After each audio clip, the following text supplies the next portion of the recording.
You're welcome to this edition of the television broadcasting from Cameroon's economic hub. Well, my name is Babla Jonathan. In our top stories in this edition of the news, His Eminence Christian Cardinal TUMI, Archbishop Emeritus of the Douala Metropolitan Archdiocese of the Roman Catholic Church, is a free man again. He was by those who kidnapped him earlier today. In the meantime, other persons who were kidnapped with him are still in captivity. Tonight, we'll also take you back memory lane into President Paul Biya's accession to power 6th of November 1982. What has been achieved by the President of the Republic for the past 80 or 38 years? We'll try to answer this question in this edition of the news. Stay with us.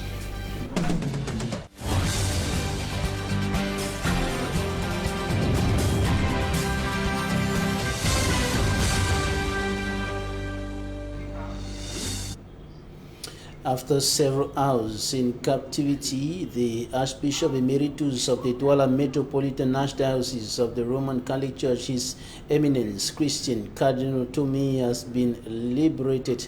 He was set free earlier today, and other persons who were captured with him by armed men in Babesi in the Ngokutunja Division, Northwest region of the Republic of Cameroon, are still in captivity. The phone of So and other persons are yet to be liberated by the kidnappers. Smanjikan Gabriel has more.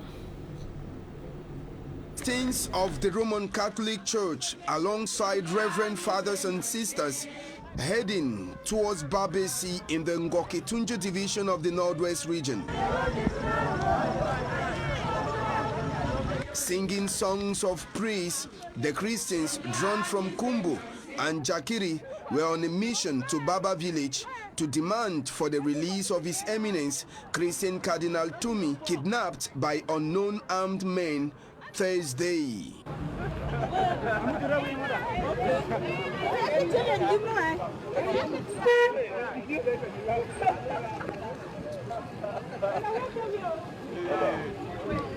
Few hours later, a black car appears with His Eminence Christian Cardinal TUMI alongside the Christian jubilating.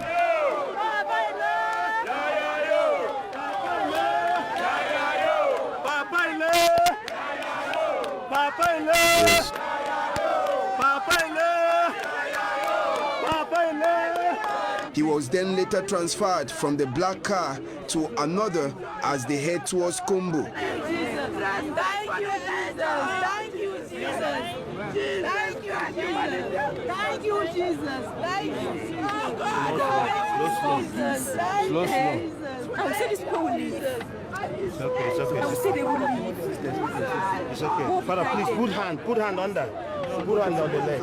Unfortunately, as the Christians were happy with the release of the Cardinal, the phone of Nso Fon Binglo II, who was whisked alongside the Cardinal, was still in captivity at the time of this report. Christian Cardinal TUMI, after spending a night with his kidnappers, will certainly have much to say concerning those who picked him up on Thursday night and released him later on Friday.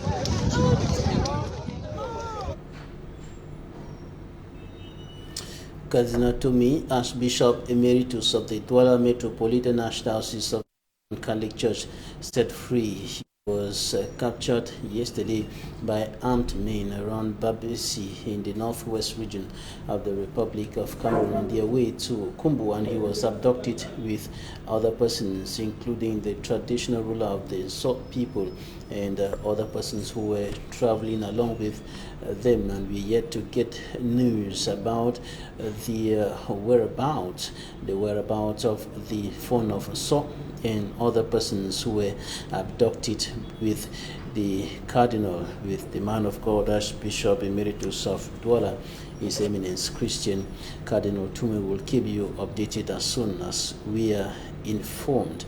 And today marked 38 years after President Paul Biya came to power in the Republic of Cameroon on the 6th of November 1982, 32 years down memory lane. The president of the Republic has been in power, re-elected several times, and the last time he was re-elected was in October 2018 when he won the election with more than 70% of the votes. And now we take you down memory lane to the 6th of November 1982 when the President of the Republic was received as the second head of state after the first, Amadou Ahidjo, decided to step down, and some persons who witnessed the coming to power of the President of the Republic, notably Barrister Alice Com, and another a journalist and writer, François Maria de Bourgia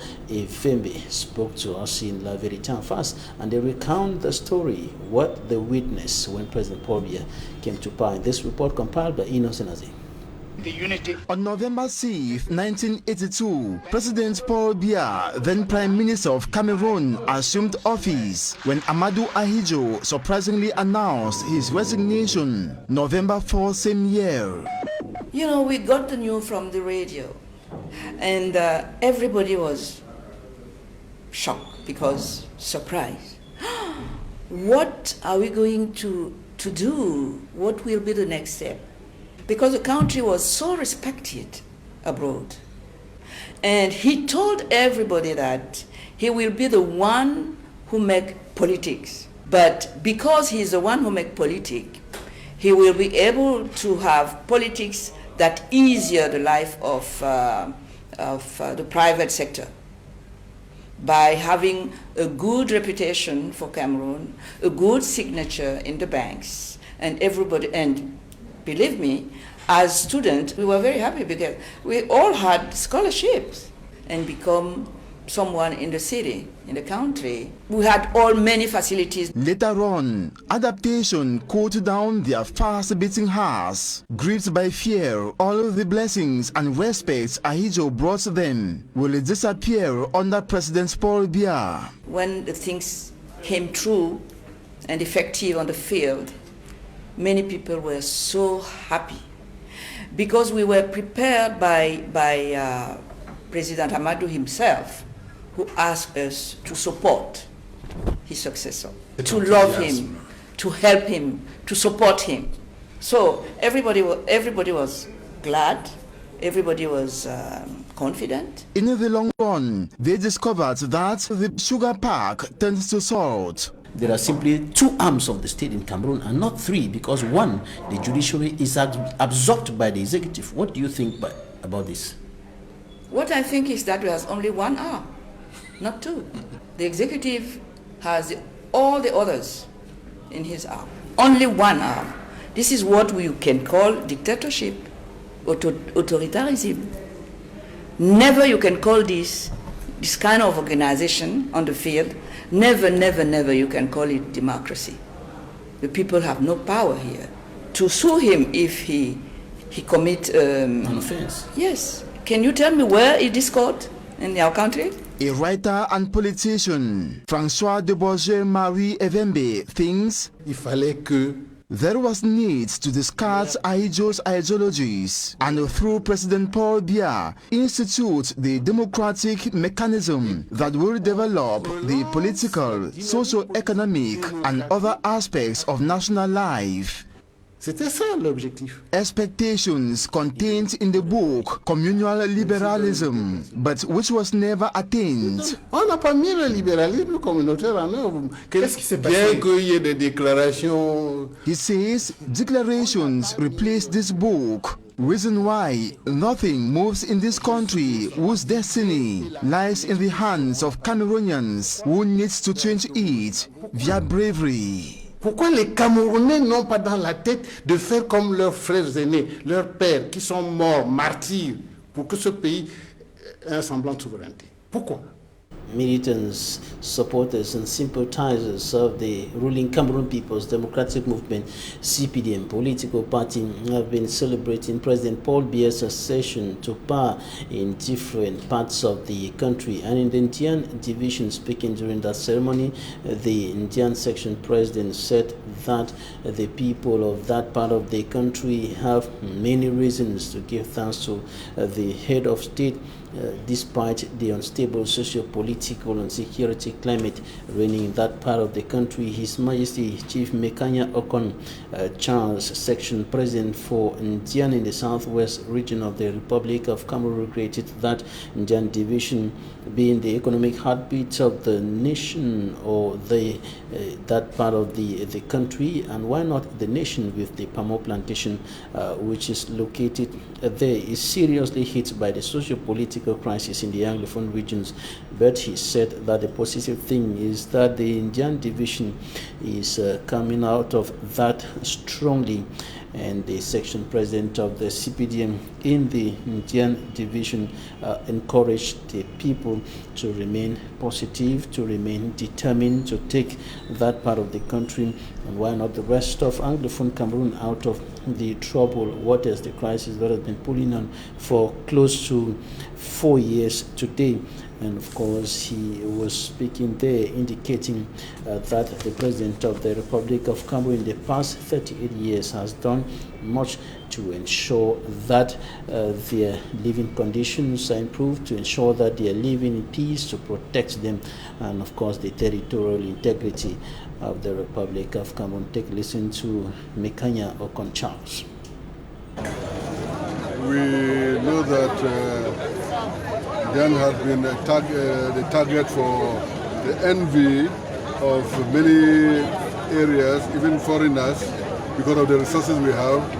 And if the head of state has decided to make sure that Jan is protected and make sure that we regain the Bakassi Peninsula, we have to be thankful to him for the effort he has done, because Jan would have been a battlefield if there was no diplomatic arrangement on this crisis. So we have to be thankful to him. We have to be thankful to him for the new mill that he wants to build here in Jan for palm oil. Those are economic factors which would improve on the livelihood of the people here, and this would encourage, would create employment and so many other factors. Smallholders will increase their production and what have you. So I don't think that those are things which are negligible. To be able to thank the government, to thank the head of state and the government, and we know we are at the helm of the government. What else can you be thankful for if you are the one controlling everything? So what else do you cry? You know, with all these changes, I think the way has been paved. palm oil itself has been transferred, still in the hands of another general manager who is also a son of the soil. We have to be thankful. There's no reason why anybody from Jan should complain now. We are in control, and thanks to the magnanimity of the head of state, President of the Republic, President Paul Biya. Thank you very much. Thanks for the time. All right, Daddy, will be very... A militant of the ruling Cameroon People's Democratic Movement, CPDM political party, Saint Eloi Bidon, takes a critical look at the 38 years of reign of the President of the Republic. He takes a look at the failures, but also some successes of the Biya reign in Cameroon. For me, I'm Stone Sander.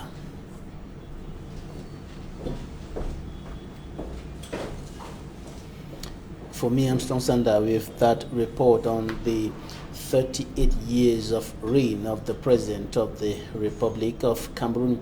And I was talking about the militant of the ruling Cameroon People's Democratic Movement, who has been looking at or scanning through the more than 3 decades, or better still, close to 4 decades in power of Paul Biya, second president of the Republic of Cameroon, Saint-Éloi Bidon, takes a critical look at the 38 years of President Paul Biya. We'll be coming back to that report in a short while. Time for us to receive Engineer Elvis Bane. He is the National Communications Secretary of the Popular Action Party. Thank you for joining us today. Thank you, Mr. Babila, for inviting me to your program. I think it's a pleasure for me being here with you today.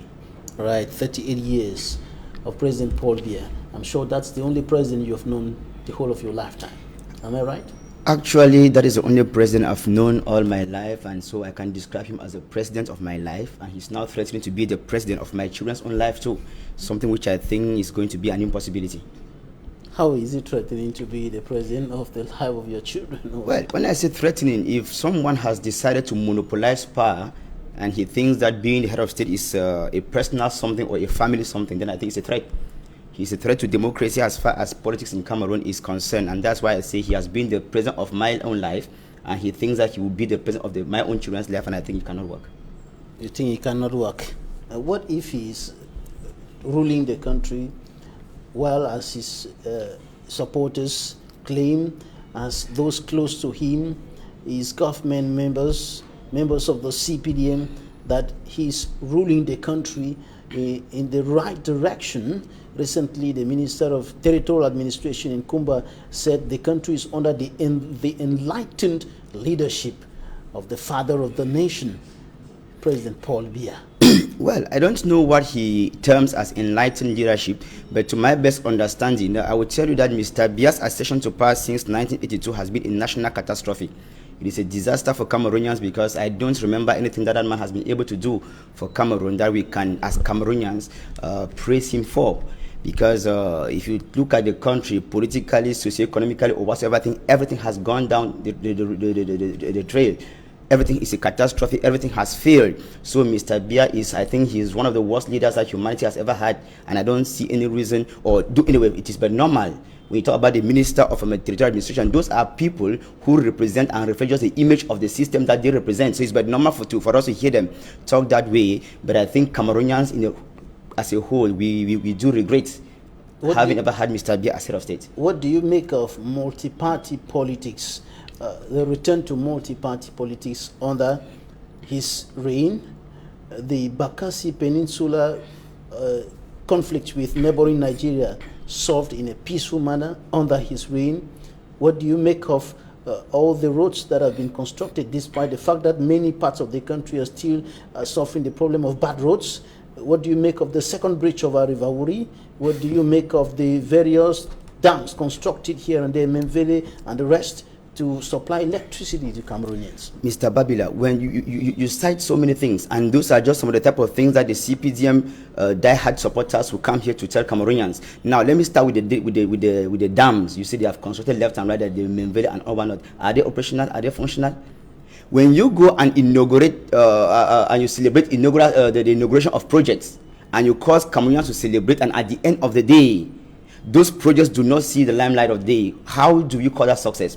Dams have been constructed, yes, but Cameroonians are still suffering from shortage of electricity. Take Cameroon today, a country in Africa with all the necessary resources, and you compare it with a country like maybe Kenya, Nairobi, Kigali, and all that, with those towns in Africa and some African countries. You will realize that we cannot measure up with them in anything when it comes to infrastructure. Yet we have all the necessary resources that it takes. Mr. Biya, I say, is a catastrophe in this country as far as leadership is concerned, because when we talk about leadership, you are supposed to be someone who can motivate, who can inspire, who can guide and lead people. But all these are things that we have not been able to see in Mr. Biya Paul as a leader in this country. Look at what is happening in the Northwest and Southwest regions today. Children are dying. Today is his own day.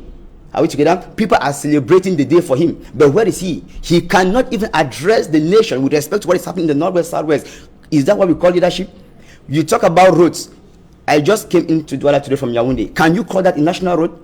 How many years? It's more than 15 years they announced they were going to reconstruct the road, but it's nowhere to be found. Everything in Cameroon is a promise, and it's rather unfortunate. I always say when we sing our national anthem, there is a line of it, a verse that talks about Cameroon, a land of promise. It seems Mr. Biya has capitalized on that particular verse, and everything about Cameroon is promises, promises, promises that never see the light of day. So I really don't think that there is anything whatsoever that this man has been able to do. You mentioned Bakassi, the Bakassi Peninsula. Yes, it was retrieved or it was gained back in a peaceful way. But I want to think that it was all about facts. Cameroonians had the facts to justify that the territory is Cameroonian. It is not about Mr. Biya Paul as a person, because any other project of his that he has ever come up with, if at all he has had any, they have all failed. Look at ministries in Yaoundé, for instance. He inherited ministries built by the predecessor. He has multiplied the number of ministers, but not even one structure to host the ministries. You see how by the same old structures hosting 2, 3, 4 ministries at a time. Is that what we call success? What used to be known as Similbe de la Mort, which was abandoned for some reasons that there were indications that it could collapse at any time, has been renovated, and some of the ministries are now in that building.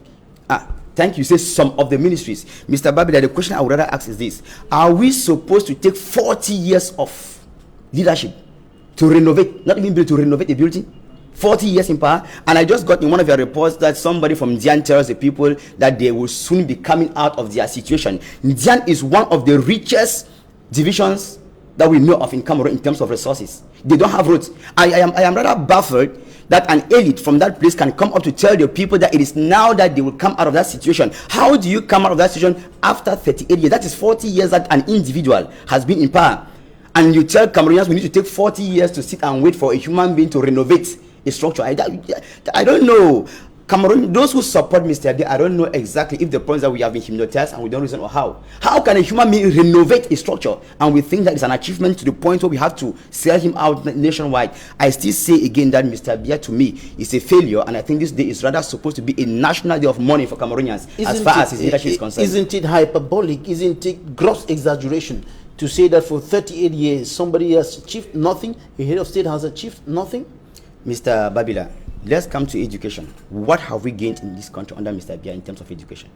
Nothing. Nothing has changed. Let me just come back to this issue of bilingualism, for instance. Under normal circumstances, if we were supposed to be a bilingual country, as we all expect, for instance, we should have expected that 38 years back, they should have put in place a policy where everybody grows up to be a bilingual citizen. But we know that Mr. Biya's achievement, or what he intended to achieve, was rather to assimilate a part of the country to become totally francophone, and which he failed to do. Maybe thanks to the fact that the people, the southern Cameroonians became too wise. And of course, we see what one of his achievements today is that he has turned around, maybe out of that anger, and has rather declared war on the people. The people are dying. As the head of state, he has never addressed that situation. He has never addressed the people. Children are killed on a daily basis. We don't see him. When he has overthrown, we see tweets. At one point in time, we even question if he's even the one writing those tweets. But are we supposed, can a leader govern his people through tweets? I don't think that's possible. Those who are close to him, talking about security, will tell you that no inch of Cameroon's territory has been captured or taken away, not in the far north by Boko Haram, not in the northwest and southwest by the secessionists or the pro-independence fighters. The territorial integrity of Cameroon has been maintained, and the unity of the country consolidated, though it is threatened. This is what those who are close to him will tell you. What would you say about that? The unity of this country is threatened by no one else but the regime, incarnated by Mr. Biya Paul. He's the person threatening the unity in this country. When you talk about the Northwest, who are those fighting in the Northwest? Are they not Cameroonians? Or if today they call themselves Ambazonians, before becoming Ambazonians, were they not Cameroonians? Why did they have to pick arms? And remember that before picking arms, the government first of all declared that war on them. The military of this country started shooting on them at them before they picked up arms. So when you talk about threats of unity, who is threatening unity? Mr. Biya is threatening the unity in this country. You cannot be a leader for 38 years. People have done all what they could do diplomatically, writing petitions, sending delegations to media to tell you that there is a problem in a part of your country that you need to address. But at the end of the day, since his idea, like I say, was as in which he openly confessed to it. And remember that Cardinal TUMI, I thank God he has been released, revealed once that sometimes in Rome, they mistook him for a Francophone Cameroonian and appreciated him on the fact that they were doing a good job in assimilating Anglophone Cameroonians. So you understand that that is a project he came to power with. His project was never to build Cameroon, but to divide the country, to assimilate a portion of the country. And now that he has failed, he declares war. You talk about development. Remember in the days of Ayijo, we had Cameroon Airlines. Where are we today with Cameco? We have left from Boeings to small birds which don't even operate. You go to the Cameco office there, you have one computer that operates. I mean, just one. Is that an achievement in 38 years? Look at Kenya, look at Ethiopia, look at Kigali. Those are countries that we could not, that should not have been measuring up with Cameroon in anything. So Cameroon Airlines is nowhere to be found. Like I say, ministries, he multiplies the ministers, but no structures to host them. Engineer Elvis Bani, National Communications Secretary of the PAP, thank you for your time. Coming up, ladies and gentlemen, Smart Njikan Gabriel Radam for me, Armstrong Sander with Saint-Eloi Bidung, who makes a critical scanning of the 38 years of President Paul Biya's reign. Do I stay? Do I stay? No, you can go. Okay, thank you. The 38th anniversary candles of the Biya regime have paradoxically been used to burn the future of Cameroon and Cameroonians instead of brightening, according to Saint-Eloi Bidung. Talking to Le Messager newspaper on the Biya regime, seat November 1982 to November seat 2020, Saint-Eloi Bidung says the legacy is pathetic, heavy and excellent in destruction. The militant of the CPTM political party says everything has been burned by the flames of the CPTM party logo. He cites state-owned corporations like Fogapi, Sutuk, Mideviv and Fodi, which to him have been reduced to ashes by the CPTM party flames in its 38-year reign. Also burnt by the same flames in 38 years, according to Saint-Eloi Bidung, are the Cameroon Airline, Camship, Sodicam, Regifecam, the Cameroon Bank, Crédit Agricole Cameroun, la Société Camerounaise de Tabac, la Société de Sécherie du Cameroun, Camsuku, Fonade, SCT, La Biao, Lunacam and Lucam. Saint-Eloi Bidung says the consuming flames are still burning and now moving to reduce Sikam, Sokapam, Labogeni, Snake, Camtena, Sudikoton, Semencam and Sonara to ashes. Questioning the whereabouts of rigor and moralization that sent Cameroonians celebrating in the 1982, the progressive CPTM party official laughs that chronic corruption has become the trademark of the very officials who were expected to incarnate and implement a rigor and moralization. 38 years of rigor and moralization with an entire government in prison for corruption, running from a prime minister, ministers of state, ministers, secretary generals have the presidency, secretaries of state, director generals, majors from INAM, expert in public administration, law professors and eminent economists. Saint-Eloi Bidung sees a 38 years of democracy hijacked by old demons. A 38 years of democracy where a president of the National Assembly publicly orders the burning of the gadgets of an opposition political party. A democracy where results of an election are hijacked by a speaker of a National Assembly. He believes that some regime bigwigs have either refused to read or have read and have refused to apply the communal liberalism of President Paul Biya. Saint-Eloi Bidung sees a 38 years reign and legacy of war, facilitated and maintained by top administrative and military officials in order to siphon and swindle state funds. He believes that the war against Boko Haram and the war in the northwest and southwest regions of Cameroon will not end because top military and administrative officials of the same regime want to keep making money. And in the report coming up next, Immaculate Fogwe takes a look at the problem of conflicts between landlords and tenants in the Republic of Cameroon. This is a problem that is recurrent in major cities of Cameroon, and we talked to a lawyer on what the law says about how tenants should be treated by their landlords and, of course, the responsibility of the tenants. Angry tenant expresses frustration after being asked to immediately evacuate his business premises located in Bopi in the Douala 1 subdivision. I've been paying my rent regularly through his representative, Isabel Felice. For 4 years now, I don't owe any rent. In June this year, he changed the managing director of the place.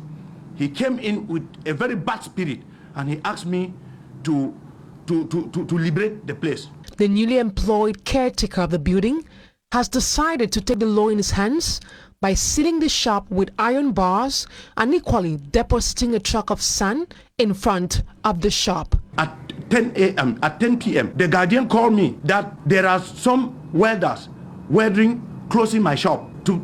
The next thing I do, I call the gendarmes and every people who went down there would discover that the shop has been sealed and welded.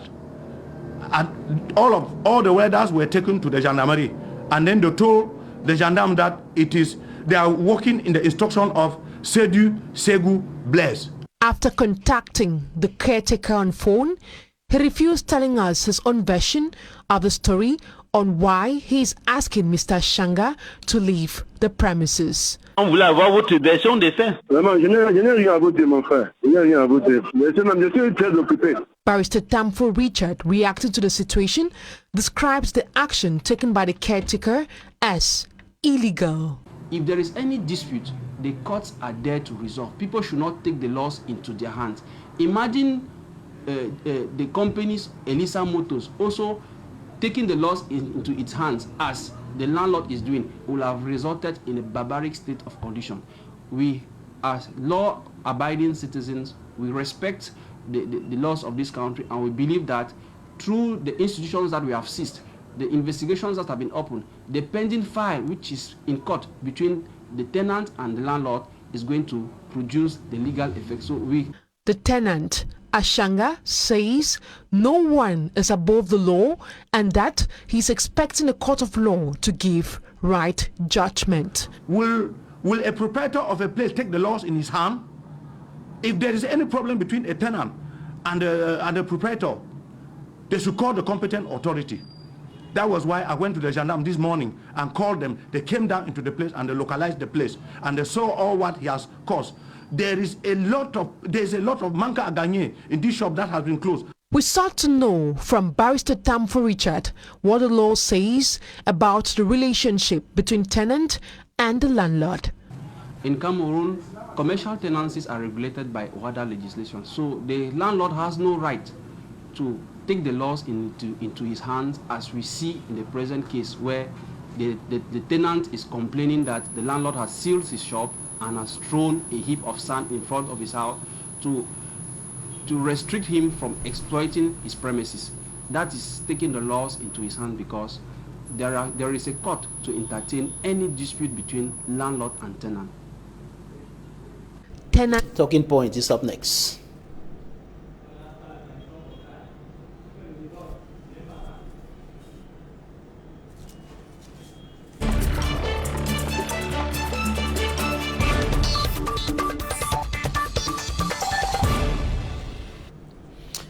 Thank you for joining us in Talking Points. Today we're receiving a community leadership expert, Musoke Lucas Lionga. You're welcome. Thank you. I'm very happy to be at the studio of Equinoxe, and I think that it's a very good time to also contribute positively to nation building. Thank you very much. You received some awards today. Can you tell us about those awards? Yes, actually I received an award today. I received a double award. I received an award as an NGO founder. That's Excellence Union International Group, which is an NGO, which is there to promote nation building and economic development. Then I also received an award as a community leadership expert. I also received an award in that line. And all these awards were given to us by the Future Leadership Initiative Award. It's an initiative that started in Nigeria, and it's moving all over the world to especially promote African leadership grooming. It's an initiative to groom new breed of African leaders. So I was selected as one of those that have been doing a lot in that area of leadership in Cameroon, and not only in Cameroon, but other parts of the world. I'm interested in that new breed of African leaders, including African presidents also. Yes, new breed of African leaders means that the younger generation should be trained and groomed to become better leaders, because it's popularly said, and it's true, that African leaders have failed. And it's not just said, but we see it. They have not been able to achieve, they have not been able to meet the expectation of their population and their nations. So they have been classified as failures. So we are looking at a new era, a new breed of young African leaders who will bring a change, who will not be selfish, but who will be able to put their nation and put their community first before other issues. African leaders have failed. They have not been able to deliver the goods. Yes, is that true? Is that true in Cameroon? Yes, African leaders have failed. Cameroon is part of Africa. African leaders have failed, and that is the reason why Africans are found scattered all over the world, running away and calling other nations and other continents greener pastures, which means that their own continent is not green. It's a problem, it's a pest to their lives, and they better go elsewhere to look for greener pastures. So Africa needs a change. It needs a complete revolution to revolutionize, and I think that's the reason why this initiative of raising and grooming a new set of African leaders is a good initiative, it's a good move, and it's going to work, so that the past African leaders who have not been able to meet up with the challenges of especially the youths and the women, these leaders should be able to hand over to these younger leaders that will bring a change in Africa. Younger leaders that will bring a change in Africa. In Cameroon, the head of state has been there for close to 4 decades now. Are you suggesting that it should hand over to a younger leader? No, you see, the truth is that you are not supposed to be in power for more than 8 to 10 years. Any human being that wishes to stay in power for more than 8 to 10 years is already a failure. Because when you are a success, you leave the stage when it's still hot, when it's still when the stage is showing that you need to leave. So Africa is a particular problem continent, because people wish to stay in power forever, and which is a problem. When you are a successful human being, you will not desire to stay in power for long, because when you have achieved, you need to leave power for others, because ideas come to an end. You cannot have ideas for over 40 years. At least you should think that after 10 years you hand over, so that new ideas come up, and these new ideas will make the continent to develop better. And Cameroon, I think that Cameroon is an example of a country that needs to think twice. You cannot have a true president for more than 60 years. It does not speak well. I think we were supposed to have had at least 10 presidents in the space of 6 years, and this nation would have been better than what we see today. For example, the crisis that is going on, it's one of the problems. It's because some people are tired to see that an individual stays in power for this long. Even if you are the best leader on earth, leave power after 10 years and allow others to also come and exercise their expertise, because leadership cannot be monopolized.